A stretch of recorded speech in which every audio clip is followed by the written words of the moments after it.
In 401 BC, 10,000 Greek heavy infantrymen, Hoplites, stood in the heart of Babylonia, 1,500 miles from home. They just defeated the Persian king's army, one formation so dominant that the wealthiest empire on earth couldn't beat it, so Persia hired the men who used it instead. The Greek phalanx, a tight shoulder-to-shoulder infantry formation, won every pitched battle against non-Greek infantry for 500 years. Scholars still can't agree on when it was invented. To understand why Persia paid its enemies to fight, start with the equipment. Each hoplite wore a bronze Corinthian helmet enclosing the entire head, a bronze cuirass on the torso, bronze greaves on the shins. The centerpiece, the aspis, a round shield 3 feet across, bronze-faced, 16 to 20 pounds. Its double grip system made it unique. A forearm band at the center, the porpax, locked the shield to the left arm. A hand grip at the rim, the anti-labe, provided control. The shield couldn't be dropped or shifted. It was fixed to the left side. Every hoplite's shield protected his left and his neighbor's right. Now compare that to Persian infantry. Their standard shield was the spera, wicker, not bronze. Body armor meant textile or leather at best.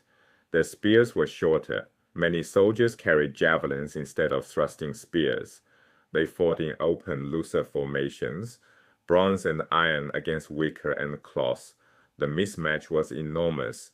On flat ground, in pitched battle, hoplites defeated non-hoplite infantry every single time.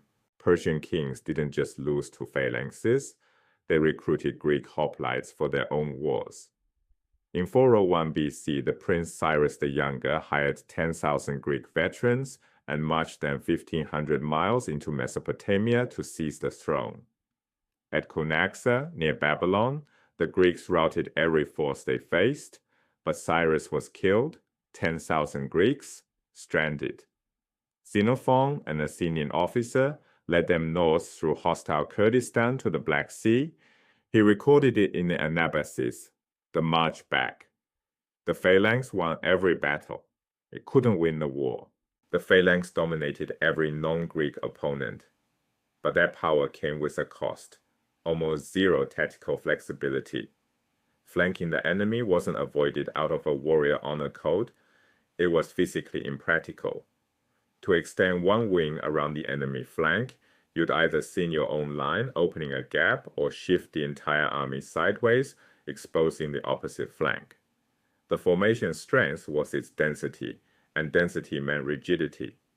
Early city-states even signed treaties banning missile weapons as cowardly, reflecting the phalanx face-to-face ethos. Those conventions collapsed during the Peloponnesian War. But in pitched battle, the phalanx remained a head-on instrument, with one legendary exception. In 490 BC, a Persian invasion force landed at Marathon, northeast of Athens. The Athenian general Miltiades faced a numerically superior Persian army and made a counterintuitive choice. He deliberately thinned his center, the part of the line facing Persia's best troops, and packed extra depth into both wings. This is called a double envelopment, attacking both enemy flanks simultaneously, then wheeling inward to close the trap. It was extraordinarily dangerous. When the two armies collided, the heavy Athenian wings crushed the Persian flanks and drove them backward. But the weakened Athenian center buckled. Persian infantry punched straight through it. Everything hung on timing. The wings had to rout the flanks and wheel inward before the Persians destroyed the exposed Athenian middle. They did? Barely. The wings pivoted, caught the Persian center from both sides, and drove the survivors to their ships. Athens lost 192 men. Persia lost over 6,000. Marathon became the defining battle of the age, and it was exceptional. One commander found a creative workaround to the phalanx's fundamental rigidity, and it came within minutes of catastrophe. The formation's dominance had an endpoint. In the 2nd century BC, Roman legions defeated the Macedonian phalanx, most decisively at Pydna in 168 BC.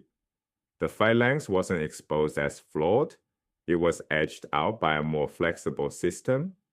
Roman legionaries fought with short swords and large shields, trained to exploit gaps in the pike wall.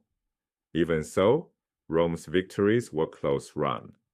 The phalanx reigned, roughly 500 years, an extraordinary record for any military system. Step back from the battlefield. A fundamental question: when did the phalanx begin? The orthodox view: it emerged rapidly between 700 and 650 BC, developing alongside the city-state. New political institutions demanded a new military form. The revisionist challenge led by Hans van Wees. The fully developed phalanx didn't appear until the 5th century BC, evolving gradually over 2 centuries. The disagreement hinges on the double grip aspis. Traditionalists argue it only works in a tight frontal formation. Adopting the shield meant adopting dense ranks. Van Wees counters with pottery evidence showing hoplites turn sideways, like fencers, shields parallel to their bodies. That stance doesn't require a dense formation. The gap between these positions spans centuries.